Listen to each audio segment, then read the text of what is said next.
الحمد لله وحده والصلاة والسلام على من لا نبي بعده أما بعد فأعوذ بالله من الشيطان الرجيم بسم الله الرحمن الرحيم وإن تعجب فعجب قولهم أإذا كنا ترابا أإنا لفي خلق جديد أولئك الذين كفروا بربهم وأولئك الأغلال في أعناقهم وأولئك أصحاب النار هم فيها خالدون صدق الله العظيم.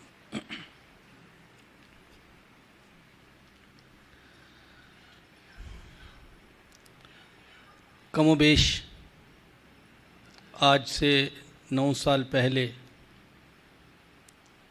آسم بھائی اور کچھ دوسرے دوستوں کی دعوت پر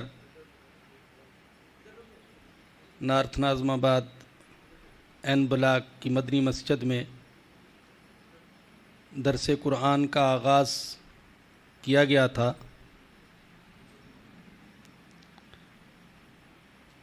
جس میں 17 پارے مکمل ہو چکے.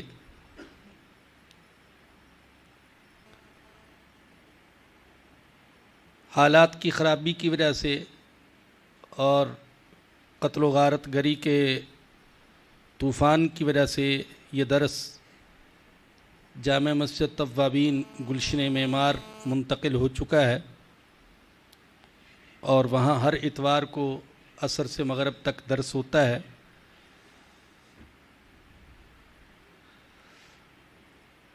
بعض ساتھیوں کی چاہت تھی کہ یہاں بھی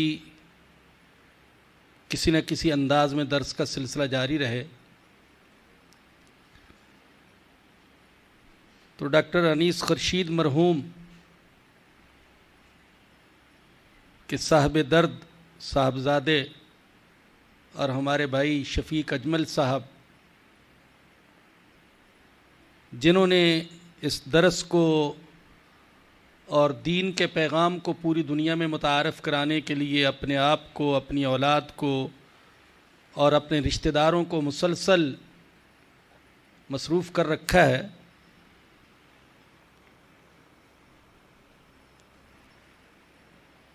انہوں نے ساتھیوں کی اس چاہت کی تکمیل کا سامان یہ کیا کہ ہر 2 ماہ کے بعد انگریزی مہینے کے تیسرے اتوار کو وہی درس جو گلشن معمار میں ہوتا ہے اس درس کا یہاں انتظام کیا ہے. لیکن گلشن معمار کے ساتھی بھی محروم نہیں، ٹیلی فون کے ذریعے اس وقت وہ درس سن رہے ہیں، اور اسی طرح جب وہاں درس ہوتا ہے تو ٹیلی فون کے ذریعے سے یہاں پر بھی اسے سنوانے کا اہتمام کیا جاتا ہے. آج کے درس کا آغاز میں نے سورہ رعد کی آیت نمبر 5 سے کیا ہے. اللہ فرماتے ہیں وَإِن تَعْجَبْ فَعَجَبٌ قَوْلُهُمْ، اے میرے حبیب آپ کو تعجب ہوتا ہے ان مشرکین کے انکار نبوت پر، حالانکہ اس سے بھی زیادہ تعجب کی بات یہ ہے کہ یہ کہتے ہیں اَإِذَا كُنَّا تُرَابًا، کیا جب ہم مٹی ہو جائیں گے، اِنَّا لَفِي خَلْقٍ جَدِيدٍ، تو ہمیں نئے سرے سے پیدا کیا جائے گا.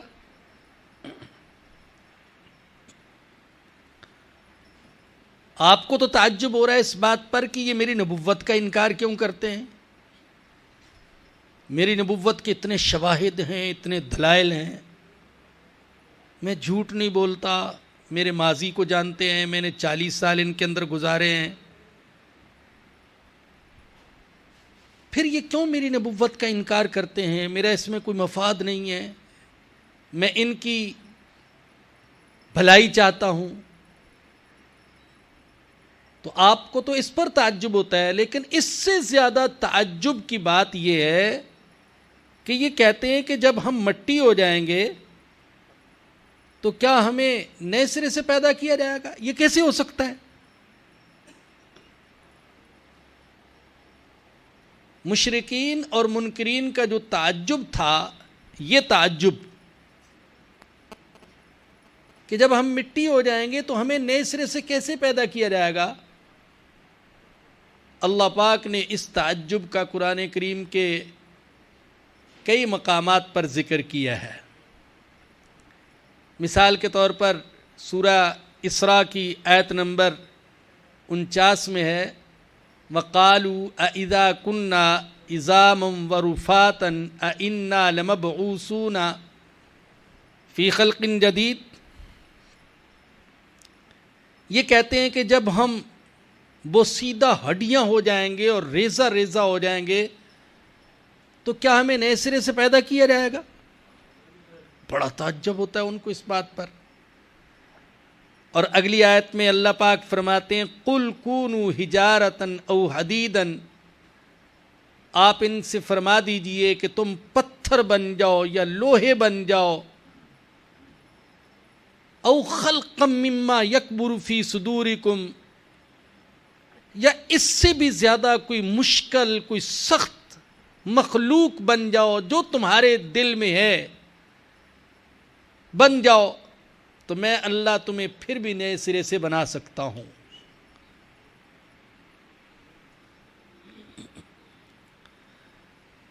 اللہ جو فرما رہے ہیں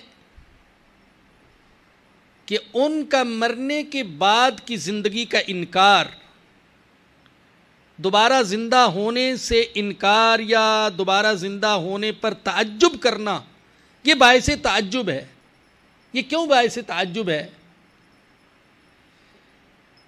ایک تو اس لیے کہ ہر عقل مند انسان یہ جانتا ہے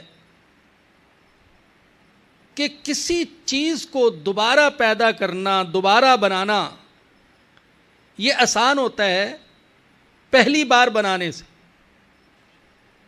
یہ جتنی بھی چیزیں بنی ہیں، جتنی مشینیں، جتنی گاڑیاں وہ بنی ہیں، پہلی دفعہ بنانے میں بڑی مشکل پیش آتی ہے، بڑی تحقیق ہوتی ہے، بڑا وقت لگتا ہے، لیکن پھر اسے دوبارہ بنانا، اس کے نئے نئے ماڈل بنانا، یہ آسان ہے۔ تو وہ اللہ جو تمہیں پہلی دفعہ پیدا کر سکتا ہے، تو کیا وہ اللہ تمہیں دوسری بار پیدا نہیں کر سکتا؟ یہی بات ہے جو اللہ پاک نے سورہ روم کی آیت نمبر 27 میں بیان فرمائی، وَهُوَ الَّذِي يَبْدَأُ الْخَلْقَ ثُمَّ يُعِيدُهُ وَهُوَ أَهْوَنُ عَلَيْهِ۔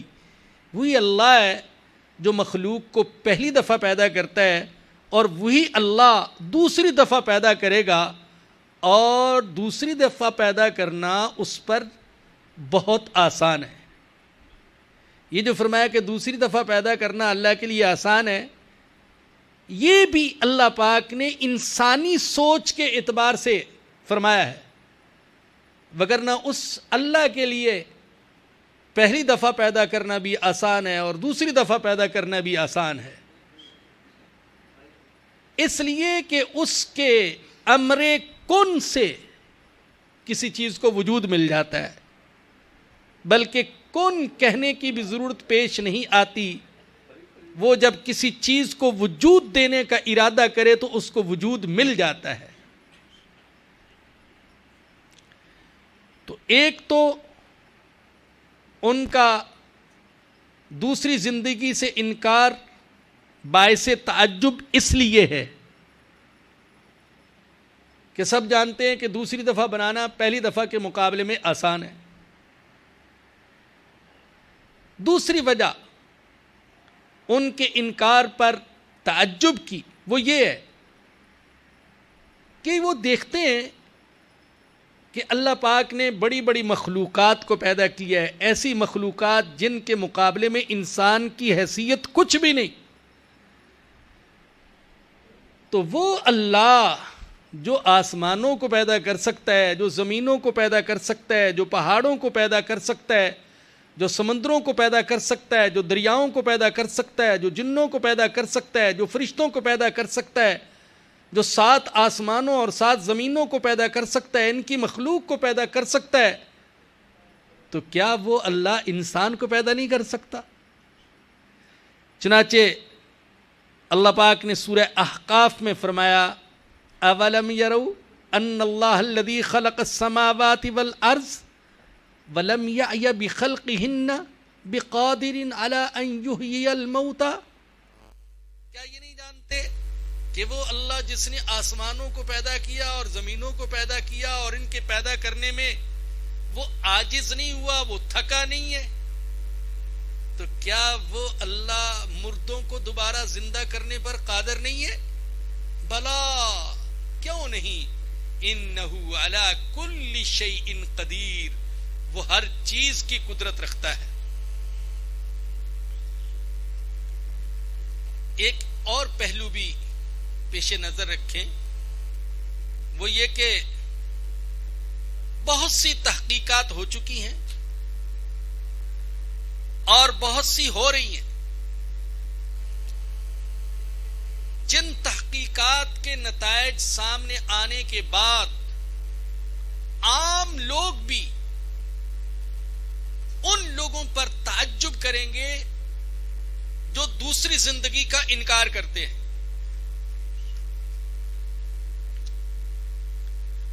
اور ایک چوتھا پہلو یہاں پر جو عرض کرنا چاہوں گا وہ یہ کہ یہ نہ بھولیں کہ مردہ کو زندہ کرنے کا عمل ہماری آنکھوں کے سامنے دن رات ہو رہا ہے۔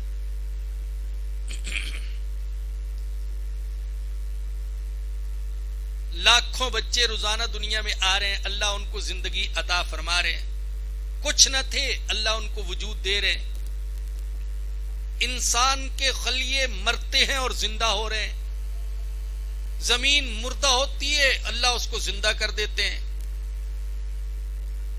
اور اگر بارش کے موسم میں آپ دیکھیں جب بارش برستی ہے بے شمار قسم کی مخلوق ہے، اس کا کوئی وجود ہی نہیں ہوتا، پہلے مر چکی ہوتی ہے، بارش کے برسنے کے ساتھ ہی وہ زندہ ہو جاتی ہے۔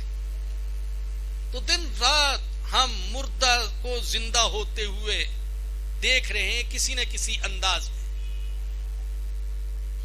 تو اللہ فرماتے ہیں ان تعجب فعجب قولہم، اگر آپ کو تعجب ہوتا ہے ان کے انکار نبوت پر تو یہ اتنی تعجب کی بات نہیں ہے جتنی تعجب کی بات یہ ہے کہ وہ کہتے ہیں کیا جب ہم مٹی ہو جائیں گے تو ہمیں نئے سرے سے پیدا کر دیا جائے گا؟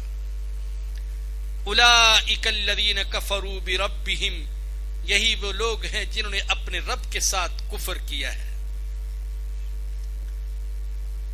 مرنے کے بعد کی زندگی کے انکار کی سب سے بڑی وجہ وہ یہ ہے کہ وہ رب کا انکار کرتے ہیں۔ جو رب کا اقرار کرتا ہے اور رب کی صفات کا اقرار کرتا ہے وہ کبھی بھی آخرت کا انکار نہیں کر سکتا۔ جو اللہ کو مانے گا جیسا کہ اللہ ہے وہ اللہ کی قدرت کو بھی مانے گا، اللہ کے علم کو بھی مانے گا، اللہ کے خبر کو بھی مانے گا، اللہ کی حکمت کو بھی مانے گا۔ تو ان کے انکار کی بنیادی وجہ یہ ہے کہ یہ رب کا انکار کرتے ہیں، اور اس کائنات کی سب سے بڑی حقیقت وہ رب کا وجود ہے، اور کائنات میں سب سے زیادہ دلائل جو پائے جاتے ہیں وہ رب کے وجود پر پائے جاتے ہیں۔ تو جو رب کا انکار کر سکتا ہے وہ آخرت کا بھی انکار کر سکتا ہے۔ تو فرمایا کہ آخرت کے اور نئے سرے سے زندہ ہونے کے انکار کی وجہ یہ ہے کہ یہ اپنے رب کا انکار کرتے ہیں، اپنے رب کے ساتھ کفر کرتے ہیں۔ وَأُولَئِكَ الْأَغْلَالُ فِي أَعْنَاقِهِمْ، اور یہی وہ لوگ ہیں جن کی گردنوں میں طوق ہوں گے. دیکھا جائے تو ہر جملہ یہ آپس میں مربوط ہے، ایک دوسرے کے ساتھ ملا ہوا ہے. فرمایا کہ ان کا نئی زندگی سے انکار، مرنے کے بعد کی زندگی کا انکار، یہ باعث تعجب ہے. اور کیوں انکار کرتے ہیں؟ اس لیے کہ رب کا انکار کرتے ہیں، رب کے ساتھ کفر کرتے ہیں. اور رب کے ساتھ کیوں کفر کرتے ہیں؟ اس لیے کہ ان کی گردنوں میں رسم و رواج کے اور آبا پرستی کے طوق ہیں. طوق، ان کی گردنوں میں زنجیریں پڑی ہوئی ہیں آبا پرستی کی، رسم و رواج کی.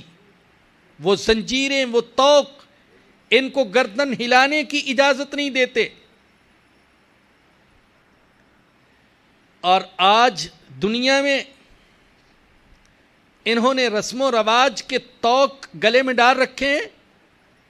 آخرت میں سزا کے طور پر اللہ ان کے گلوں میں، ان کی گردنوں میں طوق ڈال دیں گے.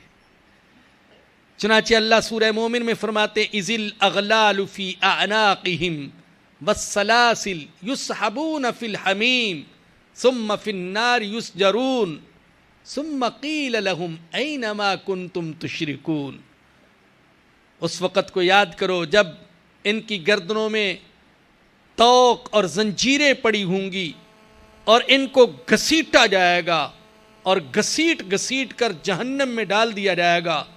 پھر ان سے کہا جائے گا کہاں گئے وہ جن کو تم اللہ کے علاوہ شریک بتایا کرتے تھے.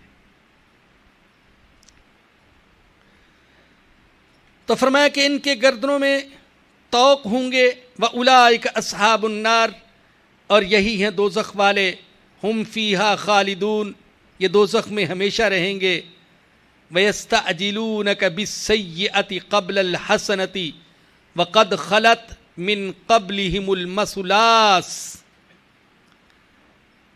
فرمایا آیت نمبر 6 میں کہ یہ مشرک، یہ منکر، یہ کافر عافیت کی بجائے عذاب کے لیے جلدی مچاتے ہیں. بجائے اس کے کہ اللہ سے عافیت مانگیں، اللہ سے سلامتی مانگیں، اللہ سے امن مانگیں، اللہ سے عذاب سے بچاؤ کی دعا کریں، اس کی بجائے عذاب کے لیے جلدی مچاتے ہیں.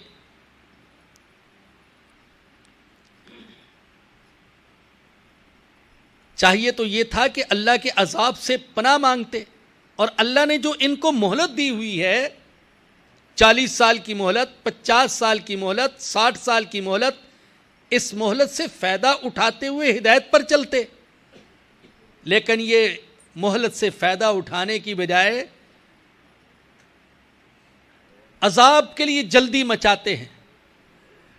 سورہ انفال میں اللہ نے ان کی اس ذہنیت کو بیان کیا کہ اللہ کے نبی کو بار بار چیلنج دیتے تھے کہ جس عذاب سے ہمیں ڈراتے ہیں وہ جلدی لے آئیے. اور بعض اوقات اللہ کو چیلنج دیتے معاذ اللہ، براہ راست اللہ کو. اللہم ان کان ھذا ھو الحق من عندک فامطر علینا حجارۃ من السماء او ائتنا بعذاب علیم. کہتے ہیں اللہ یہ محمد صلی اللہ علیہ وسلم جو کچھ کہتے ہیں اگر یہ حق ہے تو ہم پر آسمان سے پتھروں کی بارش برسا یا دردناک عذاب میں ہم کو مبتلا کر دے. اور اللہ نے کیا فرمایا؟ وَمَا كَانَ اللَّهُ لِيُعَذِّبَهُمْ وَأَنْتَ فِيهِمْ. میرے حبیب جب تک آپ ان کے اندر موجود ہیں میں ان کو عذاب نہیں دوں گا. ایسا عذاب نہیں دوں گا کہ ان کا وجود ہی ختم ہو جائے. وَمَا كَانَ اللَّهُ مُعَذِّبَهُمْ وَهُمْ يَسْتَغْفِرُونَ. اور جب تک یہ استغفار کرتے رہیں گے میں ان کو عذاب نہیں دوں گا. تو حضور کا وجود اور استغفار یہ دو چیزیں اللہ کے عذاب سے بچانے والی ہیں. علماء نے کہا کہ آج حصی طور پر تو نبی اکرم صلی اللہ علیہ وسلم ہمارے اندر موجود نہیں ہے، لیکن استغفار اب بھی ہم کر سکتے ہیں. تو استغفار یہ اللہ کے عذاب سے بچانے والی چیز ہے. تو بتایا گیا کہ یہ عذاب کے لیے جلدی مچاتے ہیں، عافیت کی دعا کرنے کی بجائے. وَقَدْ خَلَتْ مِن قَبْلِهِمُ الْمَثُلَاتُ، حالانکہ ان سے پہلے عذاب کے کئی واقعات گزر چکے ہیں. یہ دیکھتے نہیں ہیں ان سے پہلے کتنی قومیں تھیں، ان سے زیادہ مضبوط، ان سے زیادہ طاقتور، ان سے زیادہ دولت والی، ان سے زیادہ ترقی یافتہ، ان سے زیادہ ذہین، ان سے زیادہ اقتدار والی، لیکن ان کو ختم کر دیا گیا ان کی نافرمانی کی وجہ سے. کیا وہ اللہ جو عاد کو، قوم عاد کو، قوم سمود کو اور قوم لوط کو تباہ کر سکتا ہے، وہ ان کو تباہ نہیں کر سکتا؟ وَإِنَّ رَبَّكَ لَذُو مَغْفِرَةٍ لِلنَّاسِ عَلَى ظُلْمِهِمْ وَإِنَّ رَبَّكَ لَشَدِيدُ الْعِقَابِ. اللہ عذاب کیوں نہیں بھیجتا؟ فرمایا بے شک تیرا رب لوگوں کو معاف کرنے والا ہے ان کے گناہوں کے باوجود، اور تیرا رب سخت عذاب کی قدرت بھی رکھتا ہے. اللہ کی دونوں صفات کو ذکر کیا. وہ مغفرت بھی کرتا ہے، وہ معافی بھی کرتا ہے، اور عذاب دینے کی قدرت بھی رکھتا ہے.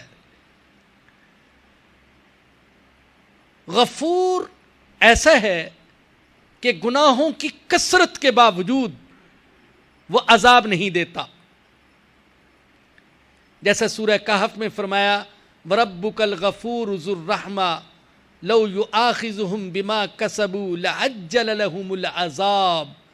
تیرا رب غفور ہے، بخشنے والا ہے، رحمت والا ہے.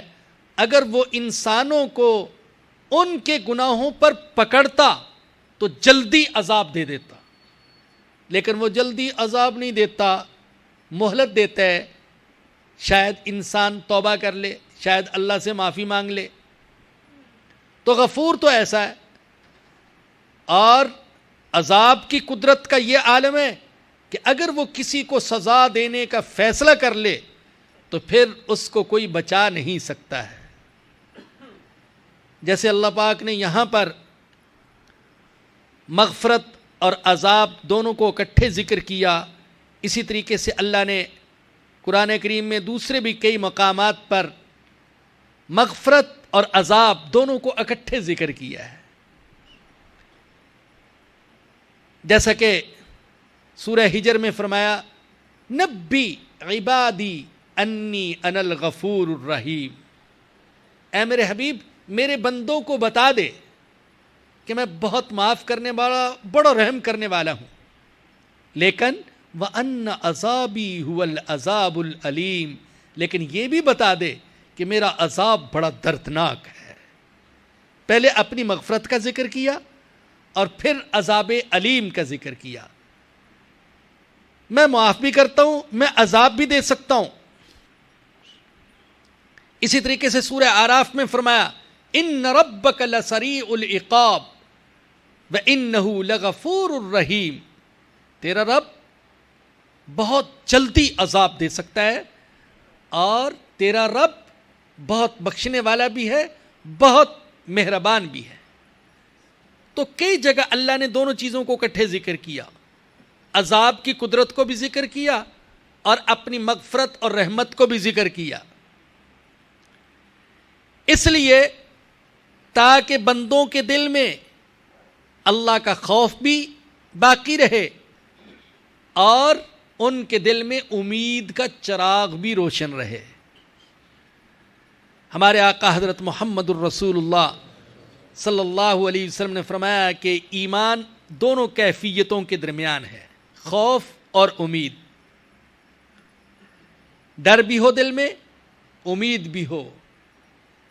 اگر صرف ڈر ہو تو بعض اوقات انسان مایوس ہو جاتا ہے، اور مایوسی کفر ہے. لا تیأسوا من روح اللہ انہ لا ییأس من روح اللہ الا القوم الکافرون. لا تقنطوا من رحمت اللہ. اللہ کی رحمت سے نا امید نہ ہو جاؤ. اللہ کی رحمت سے صرف کافر ہی نا امید ہوتے ہیں، مسلمان اللہ کی رحمت سے نا امید نہیں ہوتا۔ تو کسی حالت میں بھی اللہ کی رحمت سے نا امید نہیں ہونا چاہیے۔ اپنے گناہوں کے باوجود ہم سب گناہگار ہیں، کوئی چھوٹا گناہگار، کوئی بڑا گناہگار، کوئی خفیہ گناہگار، کوئی اعلانیہ گناہگار، ہیں سب گناہگار۔ لیکن گناہگار ہونے کا مطلب یہ نہیں ہے کہ ہم اللہ کی رحمت سے مایوس ہو جائیں۔ اللہ کی رحمت کی امید دل میں رہنی چاہیے، اللہ کے بارے میں اچھا گمان رکھے، اس لیے کہ جب ہم رحمت کی آیات پڑھتے ہیں، رحمت کی احادیث پڑھتے ہیں، تو لگتا ہے کہ اللہ پاک تو کسی کو سزا دے گا ہی نہیں۔ جب اتنے بڑے بڑے مجرم بخشے جائیں گے تو شاید ان کے ضمن میں ہم بھی بخشے جائیں۔ تو نا امید نہیں ہونا چاہیے، اللہ کے بارے میں اچھا گمان رکھا جائے۔ ایک حدیث تو یہ بھی نظر سے گزری، واللہ عالم بالصواب، ایک بدو نے پوچھا یا رسول اللہ قیامت کے دن حساب کون لے گا؟ فرمایا اللہ۔ تو وہ ہنس پڑا۔ حضور نے پوچھا ہنستے کیوں؟ اس نے کہا اللہ تو بڑے دل والا ہے، جب اللہ حساب لے گا تو امید ہے مجھے بھی معاف کر ہی دے گا۔ اس کا کوئی دل چھوٹا نہیں ہے، ظرف چھوٹا نہیں ہے، ہمارے جیسا ظرف تو نہیں ہے نا اللہ کا، وہ تو بڑے ظرف والا ہے، بڑے دل والا ہے۔ انسانوں میں جو بڑے دل والے ہوتے ہیں، بڑے حوصلے والے ہوتے ہیں، بڑے ظرف والے ہوتے ہیں، وہ زیادتی کرنے والوں کو معاف کر دیتے ہیں، تو وہ جس نے انسانوں کو ایسا ظرف اور حوصلہ دیا ہے، خود اس کے ظرف کیا کیا عالم ہوگا۔ تو مایوسی یہ کفر ہے، مایوس نہیں ہونا چاہیے، حالات سے بھی مایوس نہ ہو اور آخرت میں بھی مایوس نہ ہو کہ مجھے جنت کہاں ملے گی، یہ نہیں، امید رکھے، اللہ کی رحمت سے امید ہے، اللہ کے نیک بندوں کے جوتوں میں جگہ مل ہی جائے گی۔ لیکن دوسری طرف خوف بھی ہو، اس لیے کہ جب حساب کا آغاز ہوگا تو ما شما کی کیا حیثیت، اولیاء اور انبیاء کے جسم پر بھی لرزہ طاری ہوگا، پتہ نہیں ہمارا کیا بنے گا۔ تو بھئی یہ دونوں چیزیں ہوں۔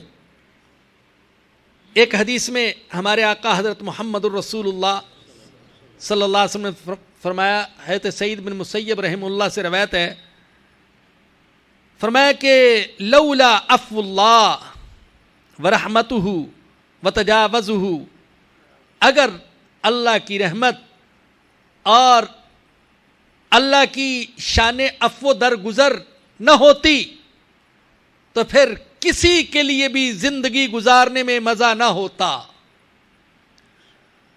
اور اگر اللہ کی سزا نہ ہوتی، اللہ کی پکڑ نہ ہوتی، تو پھر بندے صرف اس کی رحمت پر امید کر کے بے عمل ہو جاتے۔ تو لہذا دونوں چیزیں ہوں، خوف بھی ہو تاکہ بالکل بے عمل اور بد عمل نہ ہو جائے، یا بد عملی پر گمانڈی نہ کرنے لگے، اور امید بھی ہو کہ اللہ انشاءاللہ اپنی شان رحیمی سے کام لے کر ہمیں معاف کر دے گا۔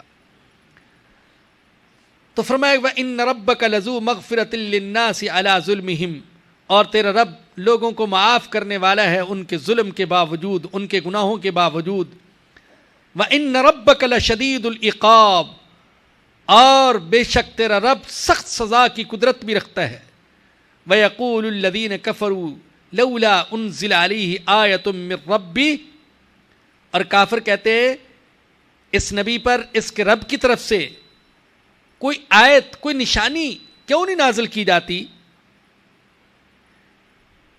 پہلے ان کے اس مطالبے کا ذکر تھا کہ آپ جس عذاب سے ہمیں ڈراتے ہیں وہ عذاب جلدی لے آئیے۔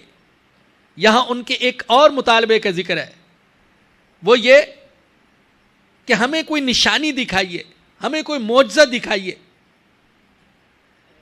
اس کا یہ مطلب نہیں ہے کہ ان کو کوئی معجزہ دکھایا نہیں گیا تھا، ان کو کوئی نشانی دکھائی نہیں گئی تھی، یہ مطلب نہیں ہے۔ جتنے معجزات ہمارے آقا حضرت محمد الرسول اللہ صلی اللہ علیہ وسلم کو عطا کیے گئے، اتنے معجزات کسی نبی کو بھی عطا نہیں کیے گئے۔ آپ نے چند معجزات سنے ہیں، علماء نے موٹی موٹی کتابیں لکھی ہیں حضور اقدس صلی اللہ علیہ وسلم کے معجزات کے بارے میں، بہت سے معجزات ان کو دکھایا گئے۔ پھر سب سے بڑا معجزہ، دائمی معجزہ، ابدی معجزہ، ہر زمانے کا معجزہ، وہ قرآن کریم۔ اسے بھی دیکھ چکے، اسے بھی سن چکے، لیکن پھر بھی کہتے تھے کیوں نہیں کوئی نشانی اتاری جاتی؟ مطلب ان کا یہ تھا کہ جو معجزہ ہم مانگتے ہیں وہ معجزہ آپ ہمیں کیوں نہیں دکھاتے؟ کبھی کہتے اگر آپ سچے نبی ہیں تو مکہ سے پہاڑوں کو دور دور ہٹا دیں، کھلا میدان بن جائے۔ کبھی کہتے اگر آپ سچے نبی ہیں یہاں نہریں اور چشمے جاری کر دیں۔ کبھی کہتے اگر آپ سچے نبی ہیں تو آپ کا گھر سونے اور چاندی کا ہونا چاہیے۔ اس طرح کی باتیں کرتے تھے۔ تو فرمایا یہ کہتے ہیں کہ کیوں نہیں اس کے رب کی طرف سے کوئی نشانی، کوئی معجزہ اتارا جاتا؟ اور اس کا جواب بالکل واضح جو کئی آیات سے ظاہر ہوتا ہے وہ یہ کہ معجزات کا ظاہر کرنا یہ میرے اختیار میں نہیں ہے۔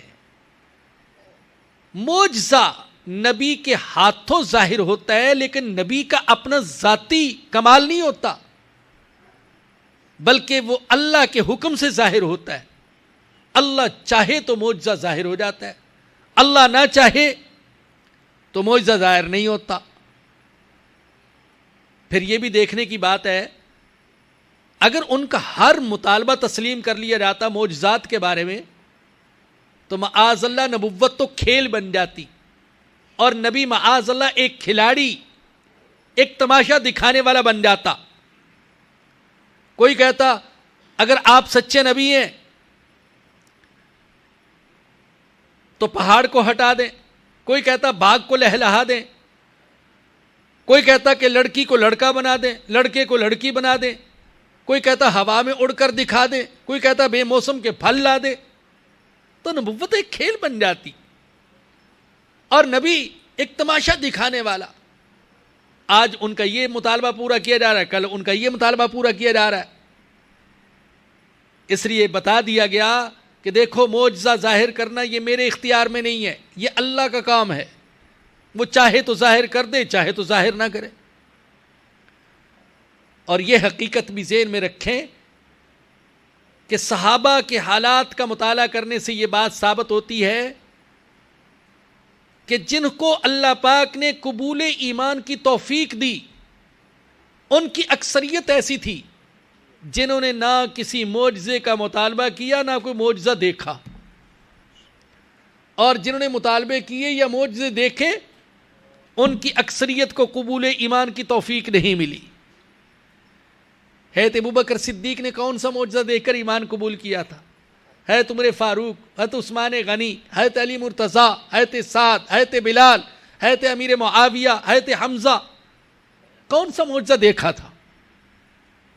حضور کی سیرت کو دیکھا، حضور کے کردار کو دیکھا، حضور کی صورت کو دیکھا، حضور کی زبان سے قرآن کو سنا اور ایمان قبول کر لیا۔ تو فرمایا یہ کہتے ہیں وَيَقُولُ الَّذِينَ كَفَرُوا، کافر کہتے ہیں لولا انزل علیہ آیۃ من ربی، کیوں نہیں اس پر اس کے رب کی طرف سے کوئی نشانی، کوئی معجزہ نازل کیا جاتا، بتا دیجئے۔ بلکہ اللہ نے فرمایا میرے نبی انما انت منذر، آپ تو صرف ڈرانے والے ہیں، خبردار کرنے والے ہیں، میرا پیغام پہنچانے والے ہیں، معجزہ دکھانا یہ آپ کا کام نہیں ہے۔ وَلِكُلِّ قَوْمٍ ہاد، اور ہر قوم کے لیے کوئی نہ کوئی ہادی رہا، کوئی نہ کوئی رہنما رہا۔ تو جیسے پہلی قوموں کے لیے کوئی ہادی اور رہنما تھا، آپ ان کے لیے ہادی اور رہنما ہیں۔ تو آپ کا کام رہنمائی کرنا ہے، ہدایت دینا ہے، معجزات دکھانا یہ آپ کا کام نہیں۔ اللہ یعلم ما تحمل کل انثی وما تغیض الارحام وما تزداد، اللہ اس بچے کو بھی جانتا ہے جو ہر مادہ اٹھائے پھرتی ہے، اور اس بچے میں جو کمی بیشی ہوتی ہے اللہ اس کو بھی جانتا ہے۔ وَكُلُّ شَيْءٍ عِندَهُ بِمِقْدَار، اور ہر چیز کا اللہ کے ہاں ایک انداز متعین ہے۔ پہلے یہ بتایا گیا کہ مشرک معجزات کا مطالبہ کرتے ہیں، مرنے کے بعد کی زندگی کا انکار کرتے ہیں کہ اللہ کیسے زندہ کرے گا جب ہمارے اجزاء زمین میں بکھر جائیں گے، رل مل جائیں گے خاک میں، اللہ ان کو کہاں سے جمع کرے گا؟ تو یہاں پر اللہ کے علم محیط کو بیان کیا ہے۔ اللہ کا علم کامل ہے، اللہ کا علم محیط ہے۔ اگر تمہارا جسم گل سڑ بھی جائے اور ذرہ ذرہ ہو کر خاک میں مل جائے، یا ہوا میں اڑ جائے، یا سمندر میں مچھلیوں کے پیٹ میں چلا جائے، تو بھی اللہ اس جسم کے ذرات کو جمع کرنے کی قدرت رکھتا ہے۔ اللہ جانتا ہے کہ کون سا ذرہ کہاں پر ہے۔ فرمایا کہ اللہ کے علم محیط کا تو یہ حال ہے کہ ہر حاملہ کے پیٹ میں جو حمل ہوتا ہے اسے اللہ جانتا ہے۔ حاملہ کے پیٹ میں کیا ہے یہ اللہ جانتا ہے۔ آج کل بہت یہ اشکال ہوتا ہے کہ الٹرا ساؤنڈ کے ذریعے سے تو ڈاکٹر بھی جان لیتے ہیں کہ حاملہ کے پیٹ میں کیا ہے، لڑکا ہے یا لڑکی ہے۔ لیکن ایک عجیب بات بتاؤں آپ کو، قرآن کریم نے جو حرف استعمال کیا ہے وہ ما کا ہے۔ اللہ یعلم ما تحمل کل انثی، دو حرف ہیں، من اور ما۔ یہ نہیں فرمایا اللہ یعلم من تحمل کل انثی۔ ما جو استعمال ہوتا ہے یہ عام طور پر صفات کے لیے استعمال ہوتا ہے، ذات کے لیے نہیں، عام طور پر۔ اور من عام طور پر ذات کے لیے استعمال ہوتا ہے، اگرچہ بعض اوقات دونوں ایک دوسرے کی جگہ استعمال ہو جاتے ہیں، لیکن عام طور پر ما یہ صفات کے لیے، ایسی چیزوں کے لیے استعمال ہوتا ہے جو جاندار نہیں ہے، جو عقل والی نہیں ہے، اور من ایسی چیزوں کے لیے جو جاندار اور عقل والی ہیں۔ تو یہاں ما کا حرف ہے، اللہ جانتا ہے اسے جسے ہر مادہ اٹھائے پھرتی ہے کہ وہ لڑکا ہے یا لڑکی، خوبصورت ہے یا بدصورت، وہ غبی ہے، وہ ذہین، وہ شقی ہے یا سعید، اس کی زندگی کتنی ہے، وہ نشو و نما کیسے پا رہا ہے، کیسے گھٹ رہا ہے، کیسے بڑھ رہا ہے، یہ اللہ ہی جانتا ہے۔ تو یہ سارے حقائق سائنسدان اور ڈاکٹر تمام تر ترقی کے باوجود نہیں بتا سکتے، اللہ پاک اس حقیقت کو جانتے ہیں۔ اور ایسے واقعات بھی ہمارے ذہن میں ہیں کہ ڈاکٹروں نے بتا دیا کہ بچہ ناقص الخلقت ہے، الٹرا ساؤنڈ کی بنا پر بتا دیا، اور بعض لوگوں نے حمل وقت سے پہلے گرا دیا، ضائع کر دیے، بچے کو مار دیا۔ اور ایسے واقعات بھی ہمارے علم میں ہیں، ڈاکٹروں نے بتایا کہ یہ بچہ نارمل طریقے سے پیدا نہیں ہوگا یا ناقص الخلقت ہے، لیکن اللہ کی شان جب پیدا ہوا تو کامل الخلقت تھا۔ اللہ کہتے ہیں میں جانتا ہوں وہ حمل کن مراحل سے گزرتا ہے، اور بچے کی کیا خصوصیات ہوں گی، کیا صفات ہوں گی، کتنی زندگی ہوگی، کیسی قسمت ہوگی اس کی، یہ صرف میں جانتا ہوں، اور کوئی نہیں جانتا۔ وَكُلُّ شَيْءٍ عِندَهُ بِمِقْدَار، اور ہر چیز کا اللہ کے ہاں ایک انداز متعین ہے، ہر چیز کا اللہ کے ہاں وقت متعین ہے، ہر چیز کا پیمانہ متعین ہے، ہر چیز کی زندگی متعین ہے، صرف انسانوں کی نہیں، حیوانوں کی زندگی بھی متعین، درختوں کی زندگی بھی متعین، عمارتوں کی زندگی بھی متعین، برتنوں کی زندگی بھی متعین، شہروں کی زندگی بھی متعین، ملکوں کی زندگی بھی متعین، قوموں کی زندگی بھی اللہ کے ہاں متعین ہے۔ تو ہر چیز کی زندگی اللہ پاک کے ہاں متعین ہو چکی۔ حضرت اسامہ بن زید رضی اللہ عنہ سے روایت ہے کہ نبی اکرم صلی اللہ علیہ وسلم کی بیٹی نے پیغام بھیجا، یا رسول اللہ آپ کا نواسہ نزع کے عالم میں ہے، آخری ہچکیاں لے رہا ہے، آپ تشریف لائیے۔ اس لیے بھی عرض کیا ہوگا کہ آپ آ کر اپنے نواسے کو دیکھ لیں، اور اس لیے بھی عرض کیا ہوگا کہ آپ آ کر دعا کر دیجئے، دم کر دیجئے، شاید یہ بچ جائے۔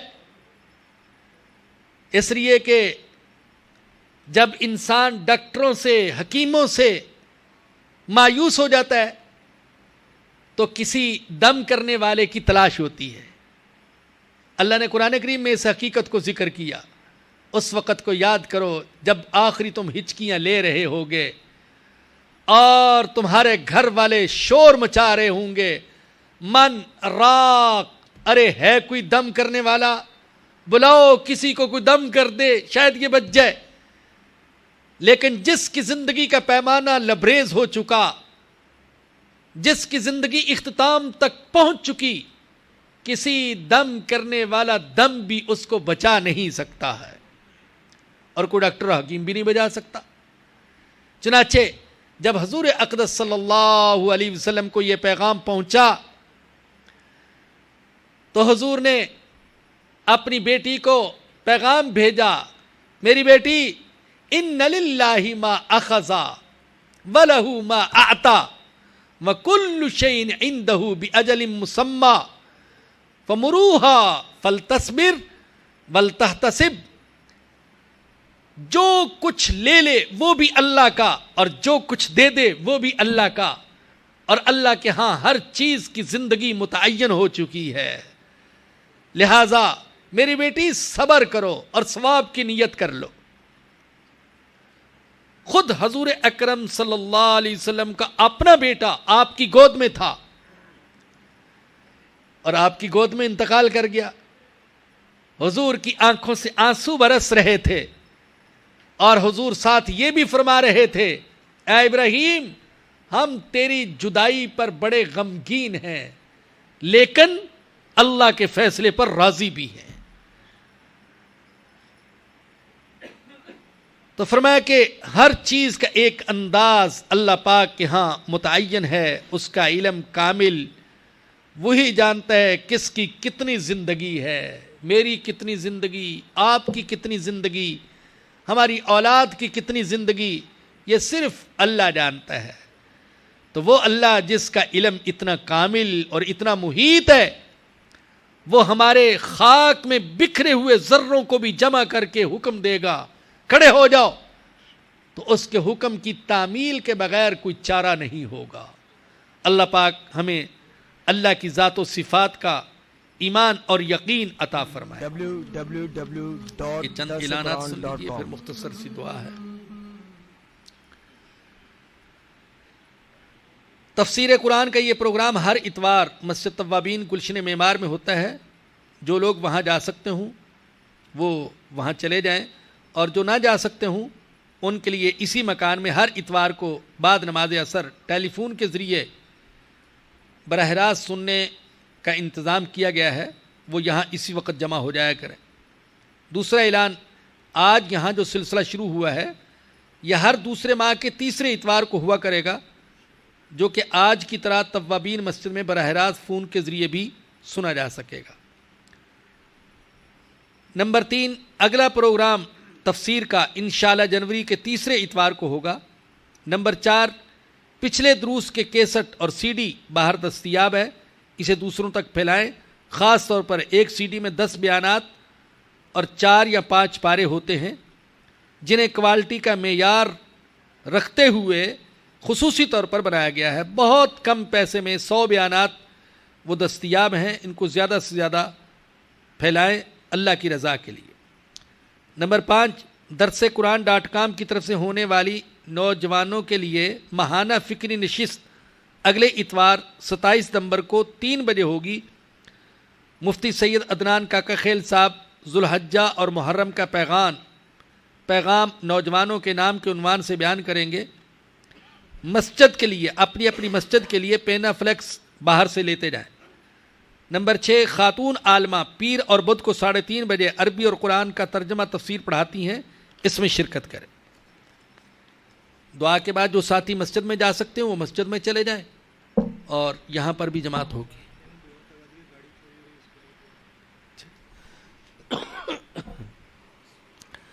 الحمدللہ رب العالمین والصلاة والسلام علی سید الانبیاء والمرسلین۔ ربنا ظلمنا انفسنا وان لم تغفر لنا وترحمنا لنکونن من الخاسرین۔ یا رب العالمین اپنے فضل و کرم سے ہمارے سارے گناہوں کو معاف فرما دیں۔ اے اللہ، جو زندگی باقی ہے وہ تیرے حکموں کے مطابق اور تیرے سچے نبی کے سچے طریقوں کے مطابق گزارنے کی توفیق عطا فرما لے۔ یا اللہ، ہمیں اپنی محبت عطا فرما دے، اپنے نیک بندوں کی محبت عطا فرما دے، نیک اعمال اچھے اخلاق کی محبت ہمارے دلوں میں پیدا فرما دے۔ اے اللہ کرم فرما دے، رحم فرما دے، معاف فرما دے۔ اے اللہ ہم سب کی پریشانیاں دور فرما دے۔ ہمارے ایک بھائی کی گاڑی چوری ہو گئی ہے، انہوں نے دعا کی درخواست کی ہے۔ اے اللہ تو چور کو ہدایت عطا فرما۔ یا اللہ ان کی مسروقہ گاڑی اے اللہ اس تک پہنچنا ان کے لیے آسان فرما۔ اے اللہ ہم سب کی حفاظت فرما۔ اے اللہ ہم سے تیری حفاظت کے محتاج ہیں۔ اے اللہ ہماری حفاظت فرما، ہمارے ایمان کی حفاظت، ہماری اولاد کی حفاظت، ہماری مال جان کی حفاظت، ہمارے گھر کی کاروبار کی دکان کی حفاظت، ہمارے محلے کی شہر کی ملک کی حفاظت فرما۔ اے اللہ عالم اسلام کی حفاظت فرما۔ اے اللہ حفاظت فرما شیطان سے، چوروں سے، ڈاکوؤں سے، حاسدوں سے، کافروں سے، یہود و نصارہ سے۔ اے اللہ تو ہماری حفاظت فرما۔ یا رب حفاظت فرما۔ میرے اللہ ایمان والی زندگی عطا فرما، ایمان پر خاتمہ نصیب فرمانا، اور قیامت کے دن حضور اکرم صلی اللہ علیہ وسلم کی شفاعت نصیب فرمانا۔ ربنا آتنا فی الدنیا حسنۃ وفی الآخرۃ حسنۃ وقنا عذاب النار۔ ربنا تقبل منا انک انت السمیع العلیم وتب علینا انک انت التواب الرحیم۔ صلی اللہ تعالی علی رسولہ وخیر خلقہ سیدنا و مولانا محمد وآلہ وصحبہ واہل بیتہ اجمعین، آمین برحمتک یا ارحم الراحمین۔ www.darsequran.com